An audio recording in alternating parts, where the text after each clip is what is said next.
ساعات كتير بتحس إن دماغك فيها زحمة، دماغك مشوشة، مليانة أفكار، مفيش حاجة واضحة، بتحس إنك شايل الدنيا كلها فوق دماغك، الأفكار كلها موجودة ولكن داخلة في بعض. أنا كمان الإحساس ده دايما عندي، ولكن الغريب بقى إن حل التشوش ده كله هي حاجة بسيطة جدا. ببساطة هي الورقة والقلم. الكتابة تقدر تأثر على قراراتك، على حالتك النفسية، وكمان على ذاكرتك.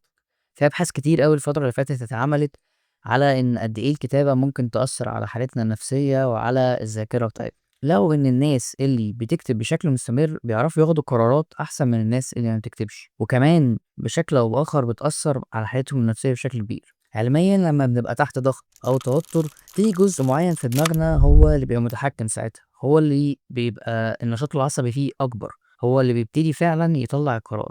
ولكن بقى أول ما بتبتدي تكتب النشاط العصبي بيتغير من الجزء اللي احنا بنتكلم عليه ده لجزء تاني، الجزء اللي هو بيفكر بشكل تحليلي او بشكل مش بشكل عاطفي ولكن بشكل عقلاني اكتر، يقدر ياخد قرارات بناء على المعطيات اللي قدامه مش بناء على العاطفة او الحاجة اللي حاسس بيها. النشاط ده بيتغير من المنطقة دي للمنطقة دي اول ما بتبتدي تكتب او بتبتدي تشوف الصورة اوضح قدام عينيك. فالكتابة بتحولك من الوضع ان انت تاخد قرار بناء على حالتك النفسية او ان انت متضايق او مبسوط او متوتر، الى ان انت تاخد قرار بناءً على فعلًا الحاجات اللي قدّامك أو المعطيات اللي عندك. فببساطة الكتابة بتطلّعك من الوضع العاطفي أو التفكير العاطفي للتفكير التحليلي أو التفكير اللي بيخلّيك فعلًا تقدر تقيّم الأمور بالشكل الصح، مش بالشكل اللي أنت حاسس بيه دلوقتي. ببساطة دماغنا مش معمولة إن هي تشيل الأفكار كلّها جواها وتفضل متكدّسة جوّه، وكل شوية تقعد تزوّد لها أفكار.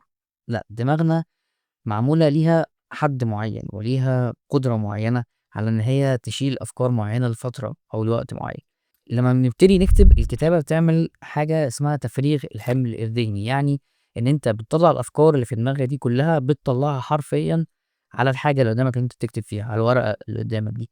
بتبتدي أنت تشوف الأفكار اللي كانت في دماغك بتبتدي تشوفها قدامك على الورق، وده في حد ذاته بيخلي التفكير أوضح بكتير، لأن مخك ساعتها بيقدر زي ما إحنا قُلنا يشوف الحاجات بشكل أوضح، ويقدر يحلّل الحاجات اللي طلعت دي. فببساطة الكتابة هتخلّي التفكير بتاعك أحسن، تعرف تفكّر فعلًا في الحاجة. لو أنت عندك مشكلة أو عندك موقف معيّن عدّيت بيه أو عندك حاجة عايز تحلّلها أو أيًا كان، فالكتابة بتخلّيك تعرف تشوف الكلام ده كلّه. أنت مش هتعرف تشوف الكلام ده جوّه دماغك، ولكن تعرف تشوفه على الورق. مش بابالغ لو قُلت لك إنك ممكن تكتشف جزء كبير أوي من نَفْسك أو تعرف نَفْسك أكتر لمّا بتكتب. لإنك كل ما بتكتب كل يوم مع الوقت هتبتدي تكتشف شوية أنماط، وده طبيعي أو ده تلقائي يعني. لمّا بتبتدي تكتب كل يوم دماغك بيبتدي ياخد باله إن أنت بتتضايق لمّا بتعمل موقف فلاني، بتتبسط لمّا حد يعمل معاك حاجة فلانية. هتبتدي تكتشف مثلًا إن أنت مثلًا شخص بيحب إن الناس تشكره، فاهم، أو شخص مثلًا عنده مشكلة في نقطة معينة، أو إن أنت أوقات كتير مثلًا ما بتعرفش تقول لأ، أيًا كان، ولكن هتبتدي تكتشف أنماط معينة في حياتك وفي شخصيتك مع الكتابة. فكل ما هتكتب كل ما هتبتدي تكتشف مرة ورا التانية ورا التالتة فعلًا أنت إيه اللي بيأثّر فيك، إيه اللي بيخلّيك مبسوط أو إيه اللي بيخلّيك متضايق، إيه الحاجة اللي فعلًا لمّا بتعملها بتوصّلك لنتايج كويسة وتبتدي فعلًا تبقى مبسوط وتعمل وتبقى متحمس وتبتدي تنتج وتعيش أحسن، وإيه الحاجات التانية اللي فعلًا بتبعدك عن الهدف بتاعك أو بتبعدك عمومًا عن إن أنت تبقى مبسوط، تبقى دايمًا قاعد متضايق أو قاعد شايل هَم أو الكلام ده كله. بتبتدي على الأقل تعرف المشكلة فين. هل هي المشكلة مثلًا إن أنت ما عندكش وقت، والّا هي المشكلة إن أنت ما عندكش مثلًا قدرة مالية على حاجة معينة؟ أيًا كان بتبتدي تفهم المشكلة فين، لإنك ممكن أوقات كتير عقلنا بيصوّر لنا إن المشكلة ممكن تكون في حاجة تانية خالص، مثلًا موقف حصل، فأنت تلِم كل بقى مشاكلك وتروح حاططها في المشكلة في الموقف اللي حصل النهارده ده، ولكن مش هو ده الحاجة الرئيسية اللي خلّتك متضايق. بالعكس كان في حاجات تانية فعلًا جواك هي اللي مأثّرة عليك بالشكل ده، ممكن تبقى تراكمات، ممكن تبقى حاجات تانية، ولكن الكتابة هي اللي هتعرّفك ده. لو أنت فضلت شايل الأفكار في دماغك زي ما قُلنا مش هتعرف تشوفها، وبالتالي مش هتعرف تحدد أنت فعلًا كان إيه اللي مضايقك حتى. النتيجة اللي إحنا قُلناه ده كلّه الكتابة بتخلّيك واعي، ودي أهم نقطة إحنا محتاجينها في الزمن ده. الزمن ده من كتر ما هو سريع، من كتر ما حرفيًا الأحداث والحياة ذات نفسها بقت سهلة وسريعة جدًا، فالواحد خلاص ما بقاش فعلًا قادر يبقى واعي، ما بقاش قادر يبقى بكامل تركيزه. ما بقاش قادر يركّز في أقل الحاجات. جرّب تقعد مثلًا حرفيًا 5 دقايق على فيديو بتركيز كامل، مش هتعرف، وده طبيعي بسبب اللي إحنا عايشين فيه. ولكن مع الوقت الكتابة بتبتدي تقوي عندك حاجة في دماغك، بتبتدي تبقى أقوى بشكل أو بآخر، يعني حاجات بسيطة كده عشان تبتدي فعلًا تبقى بتركّز أكتر، بتبقى واعي أكتر، بتبقى حاسس بحياتك أكتر. فالكتابة فعلًا في ناس الكتابة بتفرق معاها لدرجة إن هي تبقى حاسة كأنها مخنوقة أو جوّه سجن أو حاجة، ولمّا بتبتدي تكتب خلاص هي بتبقى حُرة وبتعرف تعمل اللي هي عايزاه.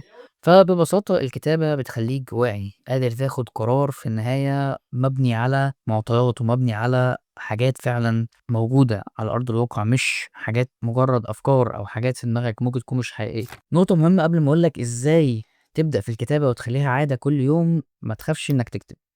أوقات كتير كنت باحس إن أنا الناس لو شافت اللي أنا كتبته ده إيه اللي هيحصل؟ طيب أنا هاكتب إيه؟ باحاول أكتب على أساس إن أنا باكتب السيرة الذاتية بتاعتي، مش باكتب لمجرد إن أنا باطلّع الأفكار اللي جوّه دماغي، وده كان أكبر غلط، لإن ده وقّفني على الكتابة فترة كبيرة. يعني أوقات كتير ما ابقاش عايز أكتب، ما ابقاش عايز أفضح نفسي، ولكن هي دي النقطة، إن أنت محتاج إن أنت هتفضح نفسك قدّام نفسك، يعني هتبتدي تكتشف نفسك عن طريق الكتابة أو الحاجات اللي أنت بتكتبها دي، عشان تعرف فعلًا تحسّن منها، عشان تعرف فعلًا توصل لحاجة مع نفسك. لإن كلّنا عندنا مشاكل مع نفسنا، كلّنا عندنا حاجات إحنا ما بنحبهاش، ولكن إحنا لو ما واجهناش نفسنا بالكلام ده مستحيل نعرفه بجد. يعني هيبقى دايمًا فكرة في دماغنا، تحتمل إن هي تكون صحيحة وتحتمل إن هي تكون خطأ، ولكن هي لسه جوّه دماغنا، فالكلام ده كلّه بيتغيّر لمّا بنكتب. فما تخافش إنك تكتب، وبنسبة كبيرة ما حدش يشوف اللي أنت بتكتبه.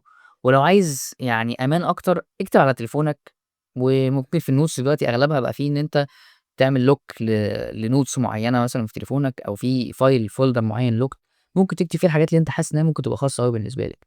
أول حاجة إزاي تبدأ في الكتابة؟ تبدأ في الكتابة إزاي؟ رقم 1 ما تكبّرش الموضوع. كل اللي عليك هتعمله إن أنت هتسأل نفسك سؤالين: أنا حاسس بإيه دلوقتي؟ وإيه الحاجة اللي شاغلة تفكيري، أو إيه الموقف اللي حصل النهارده لسه في دماغي؟ بُص، في الكتابة ما فيش صح وغلط، اكتب أي حاجة، لكن أنا بالنسبة لي الطريقة دي حاسس إن هي كويسة جدًا معايا، وفعلًا بتخلّيني أكتب. لإني أوقات كتير كنت بافتح الورقة والقلم أو أفتح notes على التليفون ما احسش إن أنا عندي حاجة أقولها، ما عنديش طاقة وما عنديش حاجة أقولها. مبدئيًا هم مش لازم تجاوب على السؤالين دول، أنت ممكن وأنت بتجاوب على السؤالين دول تكتب حاجات كتير تانية، ولكن دول بس اللي بيخلّوك تبدأ، يعني الخيط اللي بيخلّيك اللي بتشده كده يبتدي يكُر كل حاجة.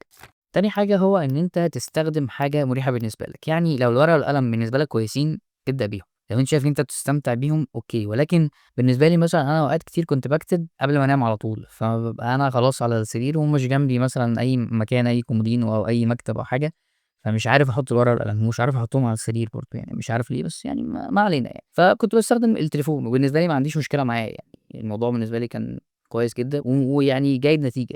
ولكن لو الورقة والقلم أنت بتستمتع بيهم أو حاسس إن هم تمام، تمام. الهدف من الموضوع إن أنت تكتب، مش مهم تكتب على إيه، اختار الطريقة اللي تريحك. بُص، في نظرية مهمة جدًا اسمها نظرية تجديس العادات.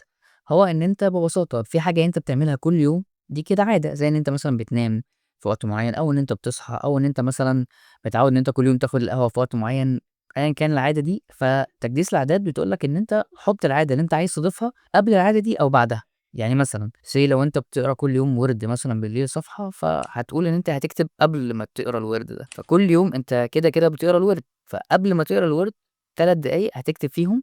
ده يعني بيبقى يعمل زي إن هو دمج العادات مع بعض، أنت كده في روابط عصبية في دماغك في العادة اللي هي الوِرد ده، فبتبتدي تحط أو تضيف عليها حاجة تانية. الموضوع بالنسبة لدماغك بيبقى زي trick كده، خدعة، وفعلًا بيجيب نتيجة. يعني بتلاقي نفسك إن أنت العادة بقت كاملة على بعضها، إن أنت تكتب مثلًا وتقرا الوِرد. أنت شوف العادة اللي عندك، حاول تربط ده أو الكتابة بالعادة دي.